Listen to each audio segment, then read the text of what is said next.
Olá, meus amigos do canal Spook Houses Casas Assombradas, é o Rodrigo aqui novamente, dessa vez para o primeiro tutorial de Casas Assombradas do YouTube. Isso mesmo, eu vou trazer para vocês o primeiro tutorial, passo a passo, como funciona, o que vocês encontram, como vocês adentram numa casa assombrada, o que levar de equipamentos para uma casa assombrada, o que realmente seria uma casa assombrada e principalmente o dia seguinte.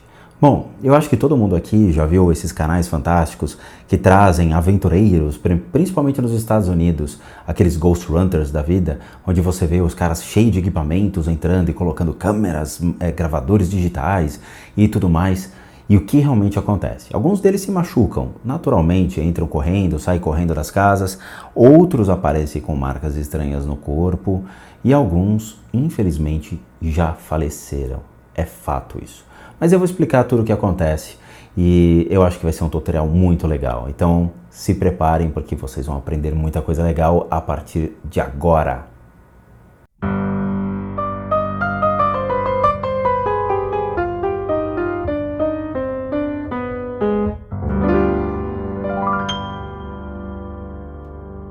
Bom, meus amigos, nesse primeiro capítulo eu vou trazer para vocês um conceito básico do que realmente se caracteriza como uma casa assombrada. Bom, desde criança nós crescemos escutando histórias assombradas, principalmente de quem que entrou em casas assombradas na vizinhança, escutou barulhos estranhos, presenciou vultos, ou até mesmo acabou vendo o que seria uma ideia de fantasmas ou espíritos. Mas eu acho que é muito complicado você determinar tudo isso realmente, principalmente na nossa infância, não é mesmo? Eu mesmo escutei várias histórias ao longo de todo o meu trajeto espiritual que acabaram designando que realmente uma casa abandonada, uma casa toda suja, imunda, seria uma casa assombrada. Mas seria isso uma verdade? Bom, mas espiritualmente falando, o que vai realmente diferenciar uma casa estando abandonada de uma casa habitada? Será que realmente existem mais fantasmas numa casa abandonada do que uma casa habitada? Não, não existe. Ok? Isso é o primeiro passo que vocês têm que entender. Uma casa caindo aos pedaços, completamente vazia, assombrada, ou seja, assombrada no sentido de ter medo quando você entra, você já começa a olhar falando, nossa, tem alguma coisa estranha aqui. E uma casa repleta de pessoas, com energias de pessoas que bebem, fumam, tem compulsão sexual, tem maus costumes, não tem nada? Não é verdade, não é mesmo? Bom, de fato, uma casa abandonada, ela gera mais medo pelo fato de barulhos estranhos, ratos, morcegos, baratas. Cria-se um clima bem estranho. Mas, enquanto uma casa arrumada, toda organizada, e você entra, você se sente confortável, não teria nada. Bom, e obviamente que esse então torna-se um dos maiores erros dos nossos aventureiros caçadores de fantasmas. Afinal, uma casa abandonada torna-se muito mais perigosa pelo fato deles caírem, se machucarem, quebrarem uma perna, do que uma casa normal. Qual seria a graça? Afinal, um entulho pode atacá-los, mas talvez um lustre o atacaria dentro de uma casa chique e renomada? Não sei. Mas eles têm que entender o seguinte, tanto numa casa abandonada quanto numa casa toda organizada, possuem espectros, possuem entidades, possuem formas de pensamento, possuem qualquer tipo de criatura que venha ou pelo histórico daquela casa ou pelo histórico de todas as pessoas que já habitam ou passaram por dentro daqueles ambientes, ok? Então, existem energias em ambos os lugares. Não necessariamente uma casa abandonada, ela realmente tem espectros, não se sabe, mas eu garanto que numa casa habitada, com certeza tem. E eu sempre vou bater nessa tecla. Eu sempre vou dizer para vocês que em um ambiente onde existem várias energias, seja energias de um pai de família que realmente tem que trabalhar 8, 10, 12 horas por dia para conseguir trazer dinheiro para casa, e ele se irrita, ele fica nervoso, ele traz energias ruins, às vezes ele tem vícios como um mecanismo de fuga, ou seja, cigarro, bebida, ou às vezes se diverte jogando com os amigos, aquela dona de casa que se irrita muito com os filhos, se irrita muito com a necessidade de organizar o lar para a família, ou mesmo para mostrar para as pessoas que realmente ela tenta ter uma casa organizada, ou para as mulheres de hoje em dia, obviamente, que vão à luta ajudando a contribuir para o equilíbrio financeiro da casa da pessoa, ou seja, tanto o marido ou a mulher trabalhando juntos para organizar a renda. É muito difícil você manter uma vida organizada espiritualmente. Por quê? Porque a luta do dia a dia é enorme. Muitas vezes carregamos energias ruins para nossa casa e nunca vamos perceber. Por quê? Porque precisamos da matéria para existir. Nossa atenção fica ao nosso trabalho, ao nosso emprego, à nossa necessidade de existir, seja qual for. E isso é complicado. Nós não vamos realmente conseguir nos atentar ou manter nossa atenção ao mundo espiritual ou o que está acontecendo com o nosso corpo de energia. Porque as energias ruins, elas começam a fazer parte de nós. Por isso que eu falo, muitas vezes, as energias ruins, elas vão se acomodando dentro de nós. Elas vão pouco a pouco entrando e nós vamos nos acostumando com isso. Porque nossas necessidades básicas estão de nossa casa para fora. E não realmente dentro da nossa casa, organizando nossa vida espiritual, familiar, financeira ou o que for. E o mais complicado disso tudo é que não somente essas presenças elas vão começar a trabalhar gerando desequilíbrio no nosso lar, mas elas também conseguem gerar desequilíbrios em nossas vidas. Então elas começam a gerar problemas de irritação constante, começam a gerar problemas de vícios, necessidade de beber, de usar drogas, de consumir álcool de maneira compulsivamente, por questões de fuga, e muitas vezes nós não sabemos. E claramente as novas doenças como depressão, trauma, fobia, medos gerados, medos de sair de casa, medos de não conseguir sobreviver na vida, de não conseguir lutar pelos seus desejos, pelas suas vontades, ou por alcançar um lugar melhor, um lugar que realmente traga conforto financeiro a você e a sua família, onde você consiga colocar o seu filho numa escola melhor ou num trabalho melhor. Essas energias podem gerar desequilíbrio? Podem. Isso é explicado na maioria das terapias chinesas, principalmente pela acupuntura, pelo Liangong, Qigong, pelas práticas antigas associadas à terapia ou à medicina chinesa, que gera essa necessidade de confrontar não só a energia física do seu corpo, dos seus órgãos, mas também a energia espiritual que ela está conectada. Então qualquer energia ruim consegue entrar por meio do corpo de energia de uma pessoa e fazê-la virar uma depressiva sem saber o porquê, ou a necessidade de consumir drogas sem saber o porquê. E essas energias entram na sua casa com muita facilidade.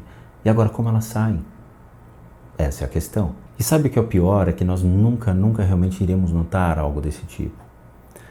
Existem N casos na história que remetem à necessidade de a gente se voltar um pouco para o mundo espiritual e tentar barrar a maldade que sempre vem atrás de nós, sempre deseja o que nós temos, sempre tem essa compulsão por conseguir o que nós temos ou querer ser o que nós somos. Esse mal, ele vem e nos toma o lugar, ele tenta se fazer presente, exerce influência em nossa casa, nossa família, nossos amigos, nossa comunidade. E ele tenta porque tenta descobrir, desvendar e destruir o que você é, a sua essência, o seu ser, o seu caráter. E você perde completamente o caminho ao seu Deus.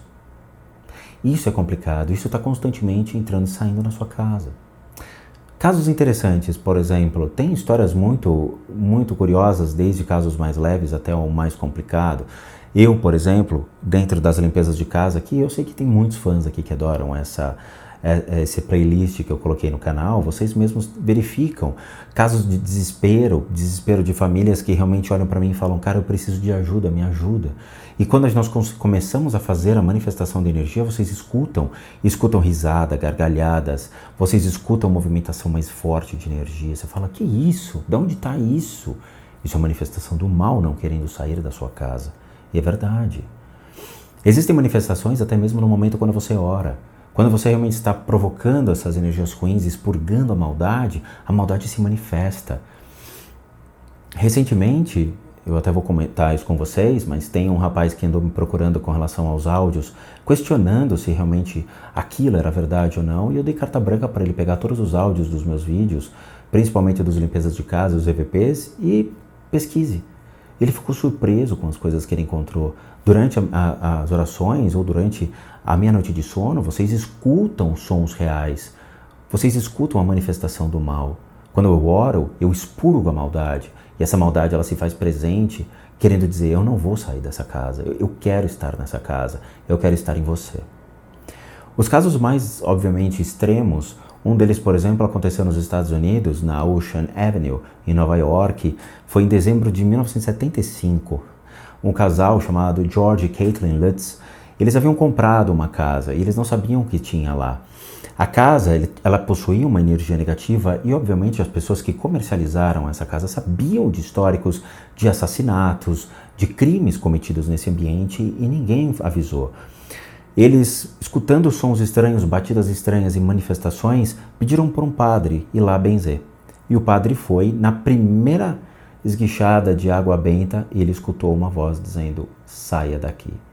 Um padre, uma pessoa que não tem o porquê mentir, não tem o porquê realmente enganar os seus fiéis, tendo em vista que eles solicitaram a presença dele só para benzer a casa, mais nada.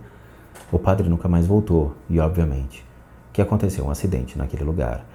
As manifestações foram curiosas, historicamente, como elas acontecem. O ato, por exemplo, de acordar sempre às 3h30 da manhã, o que seria o conceito de hora morta, mas eu botei no meu canal explicando da onde vem esse conceito. Assistam porque é interessante, vocês vão entender como realmente se dá o acesso nesse horário e por quê. Então o casal realmente passava por esses problemas de noites, insônia, manifestações, barulhos estranhos, a necessidade dessa energia mais brutal, essa energia espiritual se fazer presente, seja batendo na parede ou no seu extremo, arranhando a parede. Eu sempre disse nos meus vídeos, na hora que eu escuto a batida na parede eu fico mais tranquilo, mas quando eu escuto o arranhado, eu me preocupo. Mas além disso, pesadelos de suicídio, vontade de se matar, pesadelos de matar o próximo, principalmente o marido ou as crianças. Isso aí foi fato, aconteceu nessa casa. As crianças começaram a dormir em posições estranhas, eles não sabiam o que era. E, relatando isso para a cidade, para a comunidade, descobriram que, pela polícia local, levantaram os arquivos, as crianças estavam dormindo na mesma posição das crianças que faleceram naquela casa. É uma coincidência de energia? Ou é um aviso de que realmente a história se repete? Os fatos e atos dentro da casa começaram a ser reais. Obviamente, os contatos físicos, quando você começa a se sentir tocada ou olha para o sofá e você vê a pressão no sofá. Quando eu morei na minha primeira casa, obviamente a casa da minha família, nós tínhamos uma sala enorme onde nós recebíamos constantemente visitas, mas curiosamente, em certos horários, nós nos sentíamos muito bem sentando lá. Teve um dia que eu e meus amigos de infância brincávamos e tudo mais. Eu tinha talvez 14, 15 anos na época e eu sentia uma presença estranha no sofá ao meu lado.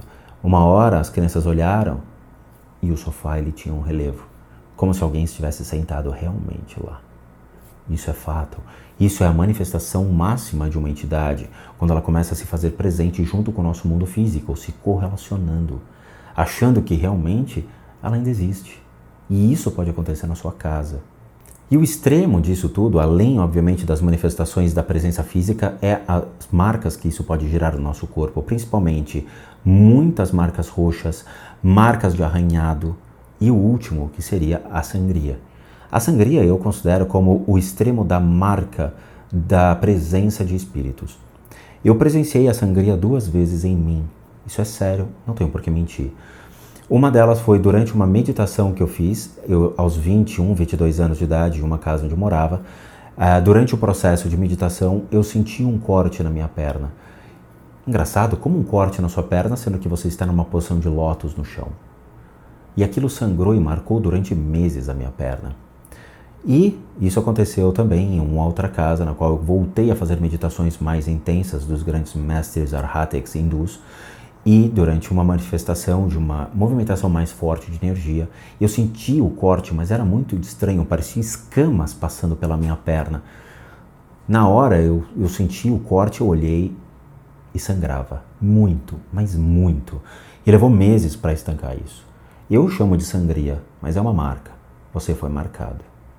E isso acontece nas casas, quando você tem a presença mais forte de energias espirituais. Mas todos esses exemplos que eu coloquei, obviamente, são maneiras ou exemplos de nós podermos identificar o que seria uma manifestação de uma casa assombrada, considerando aí as manifestações dessas energias ruins que já existem no local ou que nós estamos trazendo da rua, tendo em vista a captação dessas energias, sejam os lugares onde você frequenta, os lugares onde você trabalha ou com quem você anda. Bom, agora, numa casa abandonada, você acha que realmente você vai ter essa mesma manifestação? Eu acredito que não, tá? Mas vamos entender. Qual é o principal estopim para dar início a essas manifestações? Qual seria? Você. A presença de um ser humano, ela é o estopim, ou ele é o estopim. Por quê? Porque você é a polaridade que vai atrair ou refletir essas energias. Você pode atrair constantemente energias ruins pelas suas atitudes, comportamentos ruins, uso de drogas e a maneira como você trata o seu próximo. Quando você faz isso, você está atraindo automaticamente todas as energias ruins para dentro da sua casa. E você personifica essas energias ruins porque elas se materializam em você, pela sua forma de agir, pela sua agressividade, pela maneira rude, pela maneira complicada que você se tornou. Quando você está numa vibração mais elevada, quando você está realmente mais feliz ou transparecendo essas energias boas, as energias ruins elas vão se aproximar, mas elas vão ser repelidas, não tem como elas permanecerem. Um espírito, um obsessor, um bestial ou qualquer tipo de entidade pode ficar na sua casa por algum tempo, mas não necessariamente ele vai realmente entrar em você ou ele vai se manifestar em você.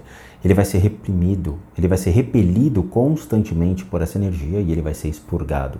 Okay? Mas numa casa assombrada, entre aspas, abandonada, não. Numa casa abandonada, você pode ter certos espíritos obsessores ou bestiais que eles estão se escondendo ou eles estão se mantendo ocultos por um tempo. E isso é mais complicado porque quando você entra numa casa abandonada ou uma casa realmente que foi largada e está totalmente destruída e você identifica essas presenças, elas vão se sentir incomodadas com você. Elas não se sentem confortáveis, elas estão ali se escondendo do mundo real, do mundo físico ou daqueles que podem realmente desafiá-las ou provocá-las. Elas estão no cantinho delas. A chance de você encontrar mais criaturas na casa das pessoas vivas ou repleta de energias é maior do que numa casa abandonada. Não necessariamente você vai ter a mesma correlação. Você só vai ter alguns pontos e as criaturas se escondendo, porque o desejo é você, a cobiça deles é você. Mas a ideia inicial desse vídeo é que vocês entendam a diferença de uma casa abandonada para uma casa realmente cheia de gente. Quer dizer, existe diferença? Os dois ambientes podem ter energias ruins, mas obviamente a sua casa atrai muito mais coisa ruim do que uma casa que está largada, abandonada ou sem presença de pessoas. Então, aqueles que realmente querem caçar fantasmas e se divertir com esses equipamentos e tudo mais, procurem embaixo da sua cama, procurem dentro do seu armário, no seu banheiro e em todos os lugares da sua casa, antes de ir na casa do próximo, ou antes de ir numa casa abandonada achando que vão encontrar alguma coisa, simplesmente porque vocês gostam do ambiente mais aterrorizante ou mais assustador. A sua casa é mais assustadora do que realmente uma casa abandonada. Vai por mim. Bom, meus amigos do canal, eu espero que vocês tenham gostado dessa simples e sucinta introdução, porque logo logo nós vamos abordar mais coisas interessantes, principalmente como entrar numa casa abandonada. Eu vejo vocês então nos próximos vídeos e bons sustos a todos.